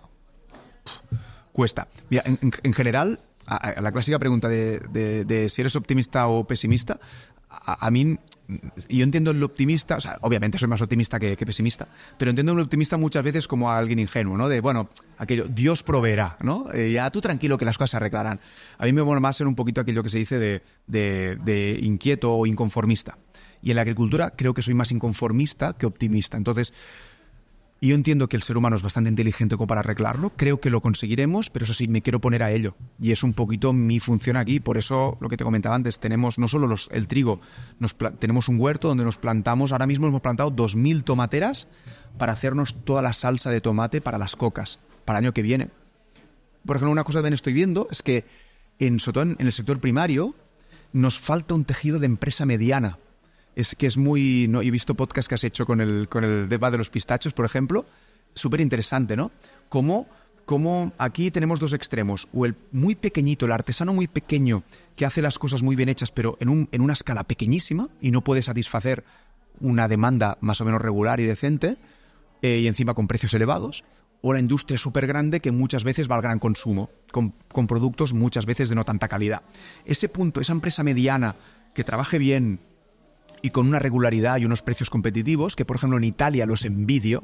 O sea, a mí me puede llegar un gorgonzola italiano DOP, de denominación de origen protegida, que puedo conocer hasta el productor, pero porque se han unido en forma de cooperativa o se han unido varios productores y me sirven aquí a un precio mejor del que yo podría tener un queso azul hecho aquí al lado, ¿no? Entonces, o tomates, un tomate San Marzano hecho a los pies del Vesubio y que te viene con una regularidad, con unos precios, con todo mejor de lo que te puedes encontrar aquí. Ese tejido mediano, pienso que aquí nos falta, no lo tenemos. Y de nuevo, como soy inconformista en eso, pues me lo hago yo. Has dicho que no querías crecer. ¿Cuál es tu objetivo, entonces? ¿Cuál es tu misión ahora mismo? Esa pregunta es buena, ¿eh? Porque al mismo tiempo, yo he dicho que no quería crecer en la espiga. O sea, en la espigador es esto. Y quiero que tenga esta estructura. Sé que nos ganaríamos la vida si fuéramos a abrir más cosas fuera, ¿no? Porque llegaríamos más gente. Pero estamos en un punto de, bueno, que la gente venga, ¿no? Si realmente le gustamos, la gente pues que coja una experiencia. Venga, este sábado vamos a Vilanova, que encima es una ciudad preciosa. Iremos a dar un paseo por la Rambla y tal. Y desayunaremos en la espiga a ver qué hacen estos locos. Eso es la espiga. Pero al mismo tiempo yo tengo mi parte de emprendedor, de no parar de hacer cosas. Entonces ese va a ser mi crecimiento, es el que yo tengo hoy en día, ¿no? Ese tema de la agricultura, de no parar, de poder ser referente en agricultura y en panadería y en un poquito en comer bien. O sea, por lo tanto, claro que quiero crecer, claro que quiero hacer cosas porque mi mente, si yo parara mañana y dijera, y me quedo los 30 años que me queden o 35 que me quede de trabajo, me quedaré haciendo lo mismo, me suicidaría. O sea, no puedo, ¿no? Ese punto de querer siempre más. Pero también he sabido satisfacer ese ego que hablamos al principio, diciendo, bueno, es que el crecimiento no solo tiene que ser facturación. Crecimiento también es impacto. Crecimiento es hacer cosas solo simplemente pues para cambiar. Ese inconformismo es parte de mi crecimiento. A final de año, cuando hago resumen de cómo ha ido el año, no solo una facturación, sino todo eso lo intento imputar también. Estamos en un sitio que es uno de los últimos proyectos en los que has estado metido, que ha sido recuperar, ¿no? Una fábrica de harinas de hace muchos años. ¿Cuáles son los nuevos proyectos que vienen ahora? Bueno, ahí hay algunos que no se pueden decir, algunos que son más secretos, no. Pero siempre van en la línea de lo que te comentaba. Ahora mismo estamos muy centrados después de fábrica de farinas, porque encima es lo que has dicho. Aquí, cuando pensamos con mi padre de alquilar este local, mi padre dijo, Jordi, yo creo que aquí hace de pequeño, a mí me sonaba que había un molino. Entonces yo le pregunté a una historiadora, Paquita Roig de Vilanova, digo, ¿me puedes buscar eso? Y sí, encontró un anuncio, ya te lo enseñaré luego, en el diario Vilanova de 1923, hace 100 años exactos, que aquí mismo había un molino de harina, ¿no? Y había un letrerito fábrica de harinas. Entonces lo reconvertimos en fábrica de farinas de l'Espigador y volvimos a poner un molino en el centro de Vilanova 100 años después, ¿no? Una cosa que parece tan antigua que un molino de harina, eso está, ¿no? Son industrias, lo volvimos a meter en el tejido de nuevo para intentar ruralizar, acercar a la gente que está tomando un café o un buen sándwich que pueda estar al lado de un molino, real, que tienes aquí real y trabajando, lo habéis escuchado mil veces durante la entrevista. Entonces, ahora mismo está todo súper centrado en el tema de la agricultura, súper. Vamos a hacer cambios y también de poderlo explicar mejor. Porque ya empezamos a tener un background, ¿no? Ya es el tercer año y empezamos a haber sufrido muchas cosas como para poderles explicar y que al menos esto sirva para agricultores que se quieran lanzar a la piscina y ir para ese tipo de agricultura que ayuda a cambiar el entorno. Que nosotros podamos ser un poquito un ejemplo de lo bueno y de lo malo que no hay que hacer. Al final, un poco el objetivo es, en cierta manera, ser un poco autosuficientes, ¿no? De tener, desde la agricultura, tener el trigo allí, traerlo al molino, molerlo y hacer todo el proceso vosotros. Sí, ser autosuficientes pero con sentido, ¿no? Y para mí era algo básico. Si yo cuando hago pan intento que tenga, no hacerlo porque sí, sino con larga fermentación, todo lo que hemos hablado, pues lo mismo en la agricultura. No tendría sentido que yo me currara tanto la elaboración del pan, no intentara ser tan auténtico, ir a una agricultura más simple, que me fuera más rentable y nada más. Por eso creo que todo tiene que estar en línea, tiene que ser consecuente. Al final también, yo no quiero las integraciones, ¿no? Integraciones verticales de una cadena de cualquier industria, son interesantes, pero si hay otro que lo hace, para mí mejor. El tema es que yo estoy haciendo cosas que no encuentro. Yo estaré contentísimo el día que tenga que dejar de plantarme mis tomates porque hay otro en la zona que los planta y lo hace bien, ¿no? Y me puede satisfacer porque al final yo entiendo en los oficios, creo muchísimo en eso. Creo mucho que ese concepto de los oficios que realmente se ha perdido, ¿no? En ese ruralizarnos no solo es plantar un tomate, son oficios, son cosas de las manos. Hoy en día encontrar carpinteros es casi imposible. Yo he hecho todo eso, madera hecha a mano, mi carpintero ya no da el abasto porque no tiene nada, o sea, todo el mundo le está viendo faena. Encontrar herreros, buenos paletas, ya te digo, panaderos, etcétera, es tan difícil, estamos perdiendo oficios a marchas forzadas y eso es lo que, pues mientras no esté, me lo intentaré hacer yo. O sea, es una integración, lo que se diría a nivel empresarial, una integración vertical, pero con sentido. Con un sentido de que, como no lo encuentro, me lo hago. Ojalá algún día, de aquí a unos años, te diga, ya lo he encontrado, he conseguido animar a alguien que me plante tomates en mi zona, pues yo encantado de quitarme un problema de encima. ¿Cuál dirías para la gente que venga de otros sitios, venga a La Espiga? Producto estrella. Hostia, ahí es aquello, ¿a quién quieres más, a tu madre o a tu padre? Esto es difícil. Pero a ver, uno de nuestros productos más vendidos es no lo tengo aquí, el pa de viña, es una chapata, que fue la primera que hice de masa madre. Y lo llamamos así porque era muy irregular. Yo empecé mi masa madre con uvas, ¿no? Macerando unas uvas, entonces por eso es un pa de viña. Ese es el estrella. Pero, por ejemplo, a la gente le encanta cuando hago productos de temporada. El croissant, un croissant bien hecho, es algo que te facilita la vida poder hacer. Por ejemplo, el último hemos hecho uno de melocotón, que tú lo conoces, con hierbabuena.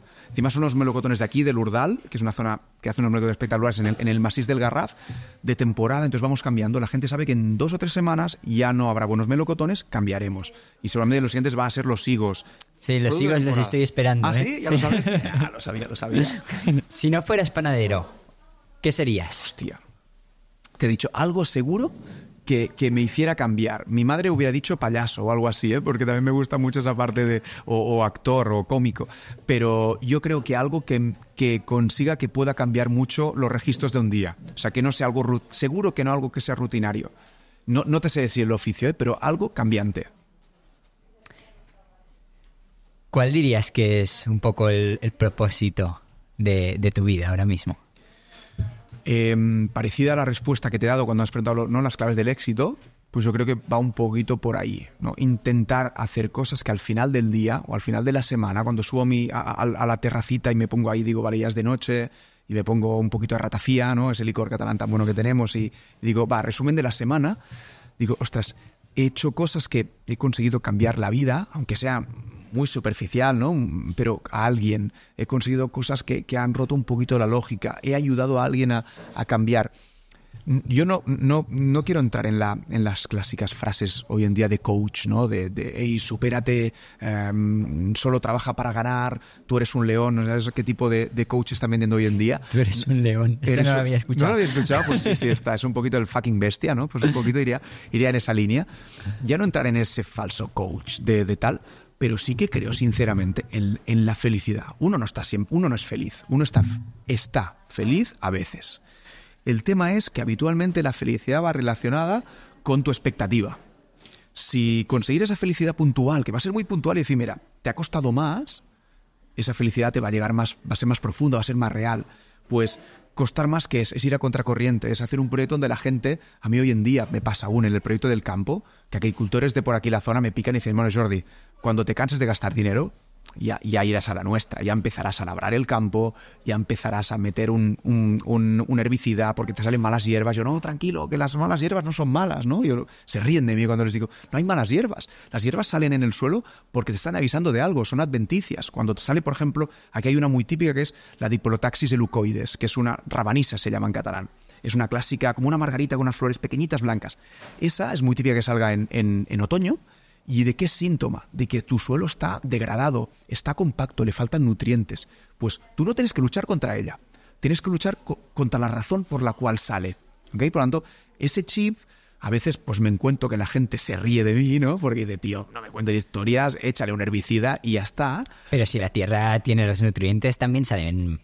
Pero distintas saldrán y habitualmente no saldrán tan agresivas. Entonces podrás luchar con ellas, ¿vale? O sea, el tema es, tú a medida que vayas arreglando un suelo, por ejemplo, un bosque tiene un nivel de rotación de cultivos mucho más lento, ¿no? Un bosque no están saliendo continuamente hierbas y todo. Es un ecosistema mucho más equilibrado y más maduro que, por ejemplo, un prado. Pues lo mismo pasa en un campo. En un campo donde yo siempre voy luchando contra las hierbas, matándolas, en lugar de, digamos, entendiéndolas o leyéndolas, pues al final voy a perder, porque ellas se van a adaptar a los herbicidas y se van a hacer cada vez más resistentes. Tendré que aumentar dosis, etcétera, etcétera. Bueno, y todo eso viene a la pregunta que me has hecho, de que al final hacer cosas un poquito contracorriente, pero que veo que sirvan, no ir tampoco contracorriente porque sí, porque entonces tendré un problema, es lo que a mí me hace feliz. Hemos empezado y una de las primeras cosas que has comentado ha sido el tema de la integración familia y trabajo. ¿Cómo es esta convivencia, trabajo, familia? ¿Cómo se lleva? No es nada fácil lo que te decía, ¿no? Nunca tener una línea y siempre llevártelo, porque aunque diga, no, esto se queda en casa, esto se queda en la faena y en casa, lo intentas, pero no es así.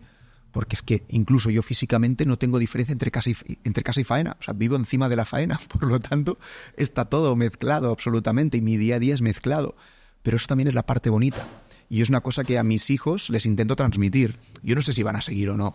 Es más, lo que tengo claro es que no voy ni por asomo, no solo a imponérselo, ni a insinuarlo. Mis padres fueron súper en eso. No, escucha, tú haz lo que tú quieras. Nunca me intentaron aquello comprar o presionar para que siguiera la empresa. Y creo que esto funciona, ¿no? Cuando las cosas no te las imponen, te suelen gustar más. Pues yo a mis hijos, obviamente me haría ilusión. Un poco como el tema de las hierbas, ¿no? Lo mismo, ser natural. Total, natural, que salga. Está claro que transmitirles pasión es importante y lo estoy haciendo y lo voy a hacer. Pero sigan o no la panadería, el tema es que el concepto de esa responsabilidad, de esos valores que están viviendo en casa, para mí eso es básico. Te he dicho al principio que era la mayor herencia que yo he recibido. Pero en el día a día, si no estás acostumbrado, es jodido, porque hay unas discusiones que no tenían que estar ahí. Pero también te enseña a discutir. A mí discutir me encanta, tú lo sabes. Me encanta mucho debatir, creo que es un arte brutal que tenemos, ¿no? Es un privilegio que tenemos el ser humano en frente de otros animales, que es ese punto de locubrar, de conseguir pensar en otras dimensiones, y el discutir, ponerte en tu papel, yo ponerme en el mío. Y eso, cuando uno ha discutido desde pequeño en casa por cualquier motivo, te enseña que es una manera más de vivir, ¿no? Y ese esfuerzo, esa cultura del esfuerzo que muchas veces también denostamos y es básica, lo que te decía de la felicidad viene si algo te ha costado, si lo das por sentado, al final no te va a hacer feliz. Esto lo he aprendido desde pequeño. Es como el discuss en inglés, ¿no? Que es de... aquí es como que discutir lo tenemos como algo malo. Uno en contra otro, ¿no? Sí. Y en cambio en inglés es como debatirlo. Sí, el debate. Exacto, tenemos que casi cambiar la verdad, porque el debate es la esencia, es genial. Te quería preguntar, si volviésemos a cuando entraste, en el negocio de la panadería, ¿qué harías distinto? Hostia, también me lo he preguntado muchas veces. Es una gran pregunta. Porque es que, de nuevo, cambiaría muchas cosas, pero también es verdad que el haber hecho esos errores me ha permitido hoy en día verlos y aprender, ¿no? Lo de siempre. El camino es un aprendizaje, lo que ya sabemos todos. Pero sí que diría, por ejemplo, escucha más a tu padre en esas discusiones iniciales que te comentaba de hey, tienes que hacer lo que el cliente quiere. Y yo, no, voy a hacer lo que yo quiero. Seguramente ahí le diría a ese Jordi hace 15 años, hey, cálmate un poquito, toro, ¿vale? Porque claro, va de más joven, uno aún tiene más ímpetu y escucha un poquito más eso. Porque sí que es verdad de que intenta convencer más a la gente. Es importante ser el primero. Yo fui de los primeros en hacer cambios en este sector. No el primero, ni mucho menos. De los primeros, pero no es tanto importante ser el primero o no, sino estar en el momento que toca. Yo sé de gente que ha hecho cambios en el sector alimentario, orgánico, de proximidad, hace 20 años y no funcionó. Porque no era el momento de la sociedad que lo aceptaba. Hoy en día la sociedad está, o una parte de ella, está abierta a que le expliques esas cosas de proximidad, de tal. Y conozco, ya te digo, casos de proyectos preciosos que me los explican y digo, wow, qué bonito, pero no les funcionó y tuvieron que cerrar porque era en un momento que no tocaba. Entonces, yo en el cambio, en mi entorno pequeñito, fui de los primeros y seguramente en ese momento tendría que haber dicho, vale, a lo mejor ves más a poco, y explícalo, convence un poquito más, ¿no? Más convencer y no tanto querer vencer y decir, hey, yo sé que esto es lo bueno, te lo vas a comer. Eso es las cosas que le diría al Jordi de hace 15 años. Antes has dicho alguna, pero recomendación para alguien que quiera abrir un negocio de oficio, sí, una panadería. Lo primero, recomendación, es que la gente aprenda oficios. O sea, a cualquier joven que no tenga claro qué quiere hacer, yo le diría una opción, que lo pruebe, que se vaya con un carpintero unos días, con un herrero, con alguien que trabaje a cerámica y obviamente los alimentarios, un panadero, cocineros, que prueben estos oficios porque es algo que enriquece muchísimo y que tiene un futuro brutal, ¿no? O sea, en ese momento que estamos todos asustados o no por la inteligencia artificial, si hay algo que no podrá hacer por ahora, son las cosas irregulares, ¿no? Sabemos que al final automatizar procesos, esto va a pasar, está pasando y pasó desde hace décadas. Pero cosas irregulares, cosas personalizadas, incluso que hacen falta las manos en superficies irregulares, es que literalmente cuando digo irregular no solo digo que no siempre sea igual o producciones en serie, sino también cosas irregulares, ¿no? Ese producto, esa masa de pan cada día va a ser distinta. Entonces, eso mecanizarlo cuesta muchísimo. Así que los oficios tienen sentido y tienen futuro. Además, son la única manera de luchar, por ejemplo, contra la sociedad del usar y tirar, de la obsolescencia programada. ¿Por qué? Porque si hoy en día no encuentro carpinteros, ¿qué hago? Tiro el mueble. Y me compraré otro pensando que no voy a encontrar carpinteros, así que lo compraré con un muy económico, muy barato, porque en 3 años ya irá a la basura. Ese círculo solo se puede romper diciendo, no, que haya empresas de muebles sostenibles, sí, pero luego ¿quién los va a reparar? ¿Quién va a reparar mis electrodomésticos? ¿Quién me va a venir a casa y poner baldosas como se hacía antes? Bueno, pues todo pladur y ya está, ¿no? Entonces, esos oficios es algo que recomendaría para jóvenes que no tengan claro qué hacer. Eso es uno. Y obviamente recomendaría emprender. Emprender es algo que, como te digo, consigue fusionar seguro la vida con el trabajo. Hacer, ¿no? Trabajar de lo que te gusta, al final es ser dueño de ti mismo, para lo bueno y para lo malo. Entonces, emprender.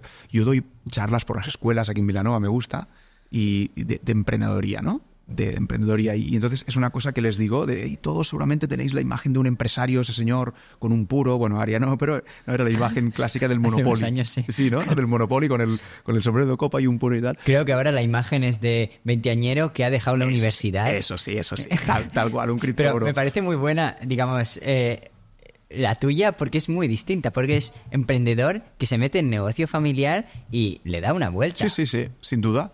Y esos valores del negocio familiar los hace fuertes, ¿no? Los pone como puntos, como pilares de ese negocio, ¿no? No es que se vaya por otro lado. Entonces, enseñar que ese cripto bro o ese señor con el sombrero de copa que imaginamos hace años, esto es una figura del empresario, ¿no? Pero que el emprendedor es mucho más que eso. Y el emprendedor tiene que ir codo con todo su equipo, sin duda, porque si no, no eres absolutamente nadie. Y es alguien que intenta ser el mejor en lo que hace. Eso para mí es importante. No el mejor por ganar la medallita, sino el mejor por hacer algo distinto. Y eso lo puede ser un médico, sin tener una empresa. O sea, al final la empresa es una herramienta útil para llevar a cabo estas ganas tuyas de superarte y de crear algo que en el mercado no existe. Hoy en día, por ejemplo, lo que cuesta, yo quiero ir a comprar algo de proximidad, lo que hablamos de comida, en el centro de Vilanova no encuentro nada. O sea, ya no hay tiendas. Mi calle se llama calle Comercio. O sea, era la calle donde hace 50 años estaba lleno de comerciantes, de payeses, de todo. Ya no hay absolutamente nada. Quedamos nosotros y una charcutería al lado, el Batatet, nadie más. Entonces, ¿cómo es que todo ha ido desapareciendo? El sistema nos ha ido llevando y nosotros, yo no soy de los de, no, esto es culpa del sistema, no, culpa todos somos el sistema, nosotros también. Porque no es mucho más cómodo pillar un coche a final de semana, llenar el maletero de productos todos envasados en plástico. Ahora, eso sí, llevamos la bolsa de ropa. ¿Qué sentido tiene llevar una bolsa de tela o de papel si luego estás metiendo un montón de productos envasados? El consumo es básico.